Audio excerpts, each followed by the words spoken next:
கொஞ்சம் பாஸ் ஆயிடலாம் அப்படின்னு சொல்லி நம்பிக்கை வச்சிருக்கேன். நான் நிறைய டெஸ்ட் எழுதியிருக்கேன், ஃபுல் டெஸ்ட். ஆனால் இத்தனை எழுதுறதுலேயும் இன்னைக்கு தான் நான் வந்து 15 மினிட்ஸ் முன்னாடியே பேப்பர் கம்ப்ளீட் பண்ணியிருக்கேன்.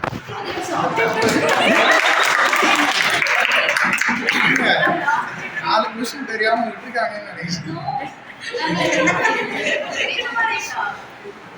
இது வரைக்கும் ஒரு டெஸ்ட்ல கூட நான் பேப்பர் கம்ப்ளீட் பண்ணதே இல்லை. நான் வந்து இன்னைக்கு தான் நம்ம வந்து மெயின்ஸ் எழுத வந்திருக்கோம், இன்னைக்கு எவ்வளோ நாள் எழுதி முடிச்சு அப்படின்னு சொல்லி ஃபர்ஸ்ட்லேயே ஸ்பீடாக எழுதி இன்னைக்கு தான் நான் பேப்பரே கம்ப்ளீட் பண்ணியிருக்கேன். நான் நிறைய டெஸ்ட் எழுதியிருக்கேன், சொன்னால் வந்து கண்ணு வச்சுருக்கீங்க, நான் சொல்ல மாட்டேன். நிறைய டெஸ்ட் எழுதியும் இன்னைக்கு தான் பேப்பர் கம்ப்ளீட் பண்ணிக்கிறதுனால சரி இதே ஸ்பீடில் போய் நான் மெயின்ஸும் எழுதிடுறேன் அப்படின்னு சொல்லி எனக்கு கான்ஃபிடன்ஸ் இருக்குது. அப்புறம் நான் வந்து ஹோஸ்டல் பேட்ச்க்கும் ஆஃப்லைனுக்கும் என்ன டிஃப்ரென்ஸ் எனக்கு தெரிஞ்சதுன்னா, அங்கே நம்ம வந்து பெருசாக இன்ட்ராக்ட் பண்ண முடியாது யார்கிட்டையும். ஆனால் இங்கே நம்ம ஒருத்தர் இன்ட்ராக்ட் பண்ணும்போது நம்ம வந்து எல்லாத்தையும் சீக்கிரமாக அப்சர்வ் பண்ணிக்க முடியும். இப்போ நான் ஹோஸ்டலில் வந்து படிச்சுட்டு இருந்தேன், அப்போ வந்து எனக்கு ஒன்றும் பெருசாக தெரியல, பேப்பர் ப்ரெசன்டேஷன் தெரியல, எல்லாமே நானே கற்றுக்க வேண்டியதாக இருந்துச்சு.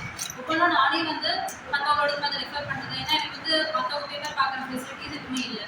ஆனால் இப்போ இங்கே வந்து எனக்கு ஒரு வந்து ஜாயின் பண்ணி 20 டேஸ் தான் இருக்கும்னு நினைக்கிறேன். ஆனால் எனக்கு அதுக்குள்ளே எல்லாமே டக்குன்னு நடக்கிற மாதிரி இருந்துச்சு.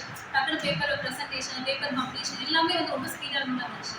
அதனால என்கிட்ட யாராவது இனிமேல் கேட்டாங்கன்னா ஹோஸ்டலா இல்லை ஆன்லைனான்னு கேட்டாங்கன்னா நான் தயவு செஞ்சு ஏதோ ஒரு அகாடமியில் ஆஃப்லைன் சேர்ந்துன்னு தான் சொல்லுவேன்.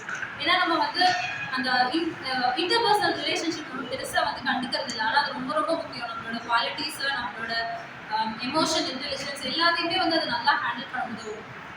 அதனால நிறையா பேசுங்க, நிறையா பழகுங்க, எல்லாத்துக்கிட்ட இருக்க நல்ல விஷயத்தை கற்றுக்கோங்க, அந்த கெட்ட விஷயத்தை வந்து பெருசுப்படுத்தாதீங்க, அப்படியே விட்டுருங்க. அவ்வளோதான். தேங்க்யூ.